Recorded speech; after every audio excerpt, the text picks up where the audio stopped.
Bonjour, je m'appelle Laure, je travaille au laboratoire de génétique moléculaire du Centre hospitalier régional de Metz-Thionville. Et aujourd'hui, je vais vous proposer une expérience amusante, extraire son ADN dans notre propre cuisine. Pour cela, il faut de la salive, un tube de salive, environ 2 cm, ensuite du produit vaisselle, du jus d'ananas, une petite pincée de sel, c'est comme en cuisine, il faut suivre la recette, et pour finir, quelques gouttes d'alcool ménager. Et bien, on a tous les éléments pour pouvoir faire cette super expérience. C'est parti! Donc, dans le tube de salive, on vient mettre du coup quelques gouttes de produit vaisselle. On homogénéise doucement, sans faire de mousse. 10 fois, ça suffit. On vient rajouter une petite pincée de sel. On homogénise. Quelques gouttes de jus d'ananas.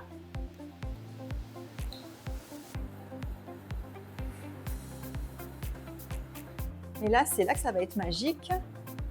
On fait couler le long de la paroi 2 cm d'alcool ménager. L'ADN précipite et on va obtenir la méduse.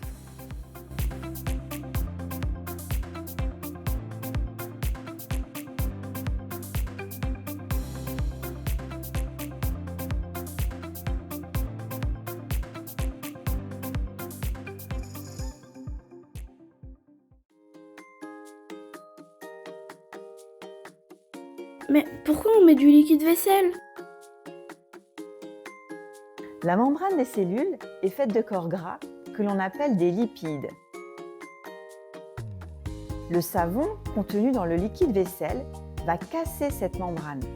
Le contenu de la cellule, entre autres l'ADN, mais aussi des protéines, va se retrouver libéré.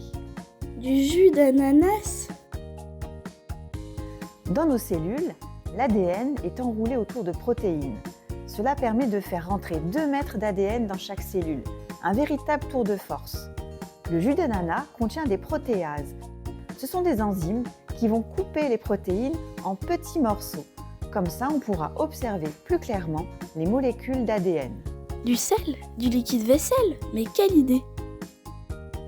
Les molécules d'ADN sont chargées négativement, donc elles se repoussent entre elles comme les pôles sud de 2 aimants. Pour cette raison, on ne le voit pas dans le tube. En ajoutant le sel, les molécules d'ADN vont se coller ensemble puisque leur charge négative va être neutralisée par la charge positive du sodium contenu dans le sel. Dans l'alcool, l'ADN va précipiter et former une pelote d'ADN. C'est la belle méduse qu'on a pu voir dans le tube à la fin de la recette. Après, on fait quoi avec cet ADN? Et voilà, c'est à partir de l'ADN que tout démarre au laboratoire. Par exemple, chez un enfant avec une maladie génétique, on va pouvoir analyser tous ses gènes. Et il y en a plus de 20 000. La tâche n'est pas simple et cela peut prendre plusieurs mois.